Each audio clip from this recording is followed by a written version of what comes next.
Welcome to Meet the Press Now. I'm Melanie Zanoni in Washington, and we begin with the deal between the U.S. and Iran already hitting a roadblock.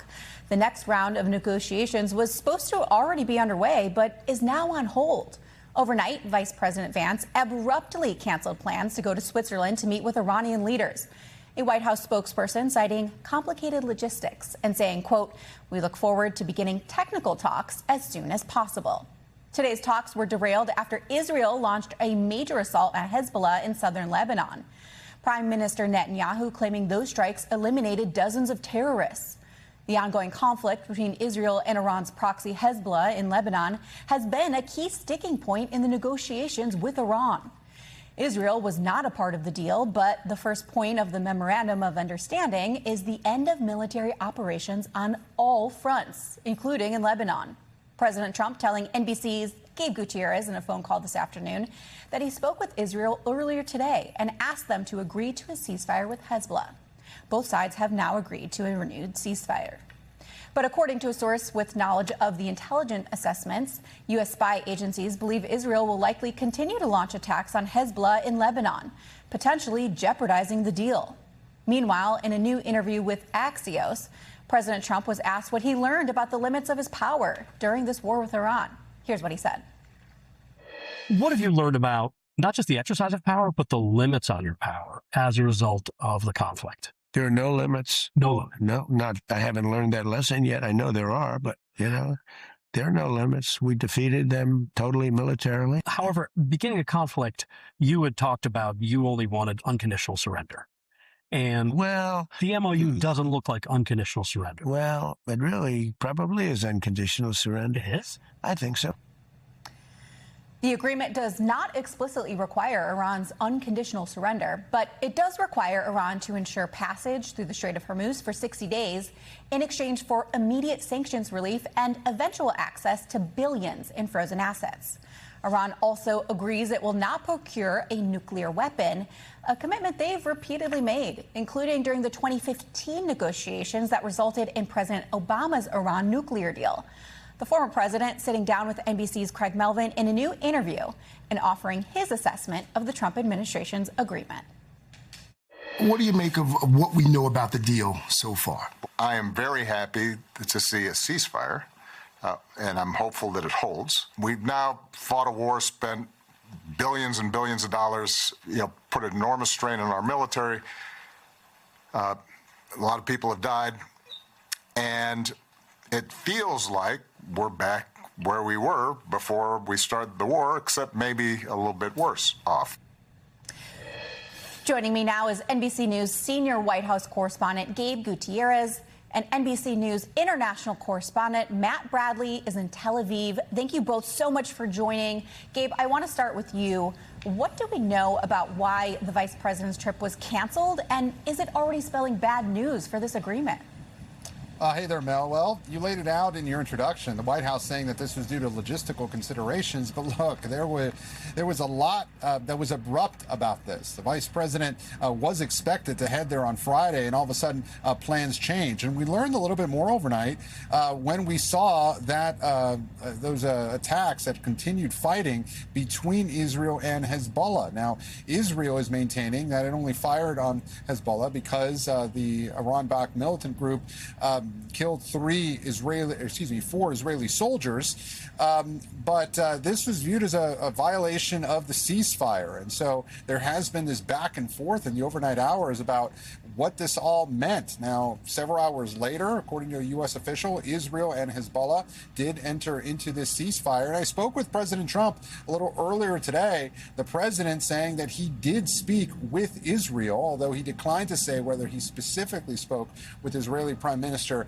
Benjamin Netanyahu. But at this point, it's up in the air when Vice President Vance will go to Switzerland. The president told me that he did expect the vice president to go at some point, but that his special envoy, Steve Witkoff, would likely travel there first, and Vance would go at some point later. But at this point, a lot is up in the air, and we don't know when this 60-day window, in fact, will begin in earnest. The window technically has begun, but when these negotiators will sit down for the long, difficult work of trying to come to some sort of an agreement on these thorny issues that are still on the table now. Yeah, a lot up in the air indeed. Gabe, we also heard the president say that he doesn't think there are any limits to his power, even after this more than 100-day conflict with Iran. Do you get the sense that the president feels emboldened? Well, look, I mean, President Trump, he likes taking a question like that from an interviewer, and you don't expect the president to say that he doesn't feel he has power. And you would think that's not really his style to come back and say that. But look, the president does feel and is trying to sell this as a win, saying that Iran will never have a nuclear weapon. Now, of course, we know that Iran had previously said that it wouldn't have a nuclear weapon, even during the previous Obama administration era deal. But at this point, the president, in reality, was making some political calculation here. He has repeatedly said that the American people didn't have the appetite for a long war in Iran. So in some ways, while he feels he has no power, at the same way he feels constrained, at least at on some level, when it comes to political pressures here. But certainly the president, he's speaking right now at Joint Base Andrews. He's unveiling that new Qatari plane that cost him $400 million, but it was gifted by the Qatari royal family. The president, again, touting what happened in Iran, arguing that it is a positive deal for the United States. And he seems to want to move on from all this, even though there's still a lot to discuss in this next 60-day window. When, as I said, they'll have to come to some sort of an agreement on these negotiations, or kick the can down the road and extend this window even further, Mel. Gabe, stick with us for a little bit, but I do want to turn to Matt over in Israel. Matt, Israel and Hezbollah traded strikes overnight, but now appear to have agreed to a ceasefire. What's the latest?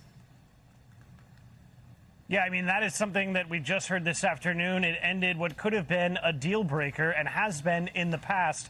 This kind of fighting between Hezbollah and Lebanon has a habit, Hezbollah and Israel has a habit of really closing off the negotiations between Iran and the U.S. They didn't this time. It looks like because some pressure, either from the U.S. or from somewhere, was put to bear on Prime Minister Benjamin Netanyahu to ignore calls from his own cabinet demanding that he go after Hezbollah with everything Israel has. Instead, he came to this arrangement, though after the Israelis had pummeled several positions with dozens of airstrikes throughout Lebanon. Now, whether or not this lasts, whether or not Israel holds its fire to placate a president and Vice President J.D. Vance, who have been extremely critical over the past couple of days, well, only time will tell. And that reporting that you came up with that was told to NBC News, that there is information among U.S. intelligence agencies that Israel might try to play the spoiler to this deal by going after Hezbollah in Lebanon. Well, that would just be Netanyahu bowing not just to his right-wing flank, but also to the entire political class here in Israel, who have been dismayed by this deal and want to see Hezbollah taken care of once and for all. And Matt, I want to play some of what the president and the vice president have been saying this past week. I think they could do better with respect to Hezbollah. I'm not saying they shouldn't protect themselves. I'm saying when two drones are shot into the desert and drop harmlessly, you don't have to knock down buildings in Beirut. They could behave better. And frankly, they could do a better job. What the president has grown frustrated sometimes is that we seem to be right on the cusp of a major breakthrough in the agreement, and then all of a sudden there's a major explosion that goes off in a civilian population center in Beirut, and a lot of people who have nothing to do with Hezbollah lose their lives. That's not acceptable. That's the sort of thing that we've asked for closer coordination so that we ensure it doesn't happen. Matt, how much will the next 60 days of negotiations between the U.S. and Iran rely on Israel and Hezbollah actually sticking to the ceasefire? Well, that's unclear, because the fact of the matter is we've seen the fighting between Israel and Hezbollah going on, and it hasn't broken ceasefires in the past. What has broken ceasefires, or what has ended moves toward negotiations, are when the Israelis fire missiles with airstrikes at the southern suburb of Beirut, Lebanon's capital. That's the neighborhood of Dahia, which was a Hezbollah stronghold, or when Hezbollah fires missiles into northern Lebanon. Neither of those events have happened here, so it might be one of the reasons why both sides were so swiftly able to step back from the brink. But If any of those things do happen, if the conflict escalates to that level, then Iran has already shown that they are more than capable and willing to fire missiles at Israel from Iran, renewing the very kind of conflict that this whole ceasefire is trying to avoid. Matt, thank you. For more on this, I'm joined now by Ernest Moniz, former Energy Secretary during the Obama administration. He also was one of the lead negotiators for that 2015 Iran nuclear deal. Sir, thank you so much for joining us. Your perspective is so important right now. I want to start with this timeline. Vice President Vance confirmed that 60-day period of talks between that began yesterday, the negotiations you took part in, though, took almost 2 years. So is it even possible to reach a deal in just 2 months? Well, first of all, Mel, I think it's important to stress right at the beginning that the MOU that was signed is not really what I would call an Iran deal. It was a oil and commodities deal, opening up Hormuz principally because the economic pressures were getting to be very, very intense in the United States, in Iran, in Europe, and elsewhere. So all the very difficult issues with regard to Iran, the nuclear issues in particular, were just kicked down the road. They were punted.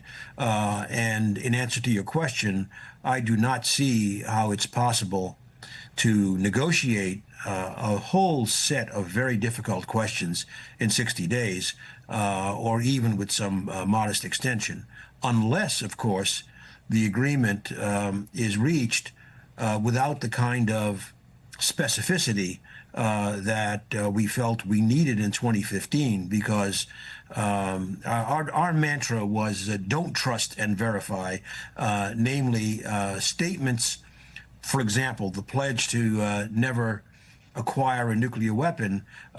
Terrific. We welcome that statement, but we don't trust it. I mean, without the backup of, how do you in fact block the possibility?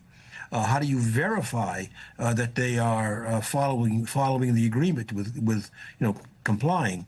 So there's a lot to do unless, again, ambiguity is allowed to kind of be the style of the agreement. And if that's the case, I'm afraid the agreement is really not worth very much. History tells us that in dealing with Iran, we need very specific agreements. That's why the agreement, by the way, in 2015 ran more than 150 pages. It was not based upon trust. It was a don't trust and verify agreement, and the verification was absolutely central and extraordinary. It went well beyond what any other country is committed to doing. I want to play for you some of what Vice President Vance said yesterday when asked about why their deal will be better than the 2015 nuclear deal. Let's take a listen.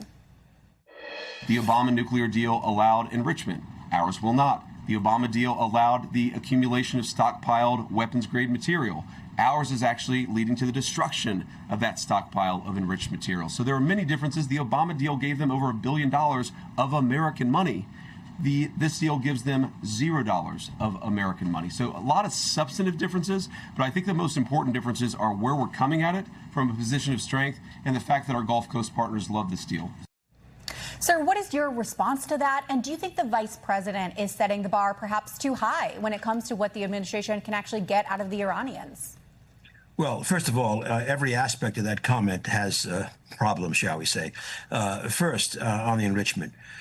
It's important to understand that the objective that we had, that President Obama had, and that President Trump has, the objective is no nuclear weapon in Iran. The objective is not no enrichment per se.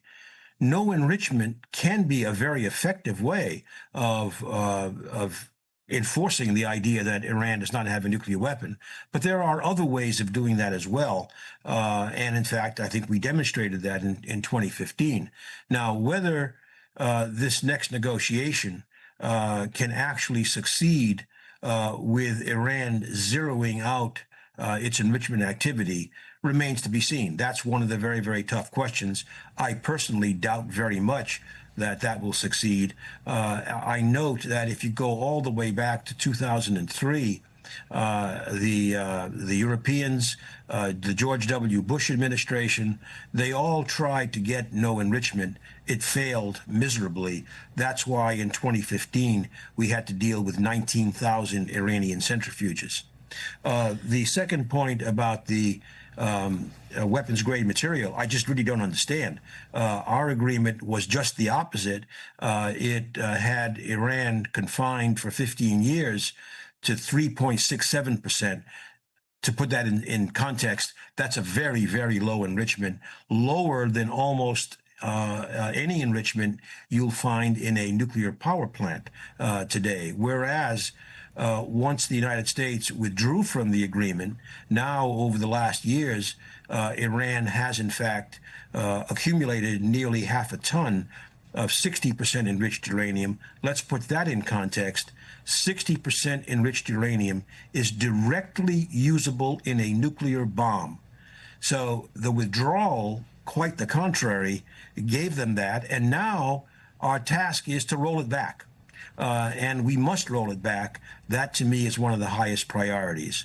In terms of the finances, that $1+ billion that went back to Iran, it was not American money in the sense that that was money Iran had paid for weapons purchases, which we declined to send to them after the revolution.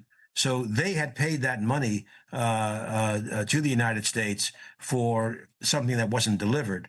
In this case, the vice president, I think, will be correct that there will be not direct funding, but the amount of funds being freed up, according to the MOU, once an agreement is reached, makes $1 billion pale in comparison, much, much more funding. And secondly, there is also the commitment to the $300 billion somewhat undefined reconstruction fund, which was never part of the agreement in 2015. So I really just don't understand any of those statements. They conflict, in my view, with the reality. And just to wrap up here, what will you be looking for as we go forward with these 60-day negotiations?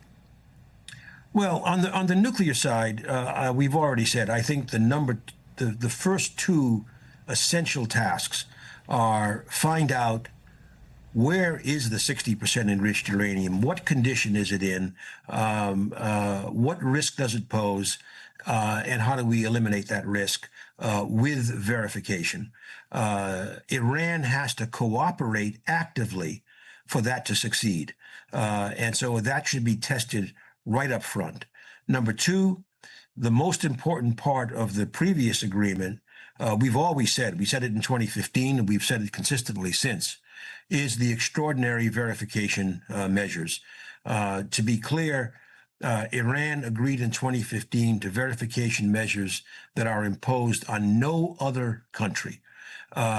We must find out very early in the negotiation, are they willing to submit once again to extraordinary verification measures or not? For example, the vice president talked about the no enrichment commitment. And again, I would love to see that happen. I'm suspicious, but I'd love to see it happen. However, if Iran agrees to no enrichment, imagine they do, but they don't agree to verification measures that allow the international inspectors to go to suspected covert sites, the agreement is worthless. Because what are they doing away from the inspectors?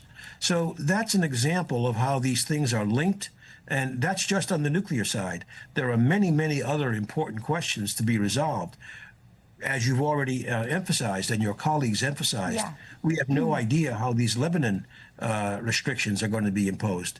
Other countries, European countries, for example, have made it very clear there will not be a fee for sending ships through Hormuz. Well, if you look at the MOU, it's practically an invitation to have some sort of fee imposed after 60 days.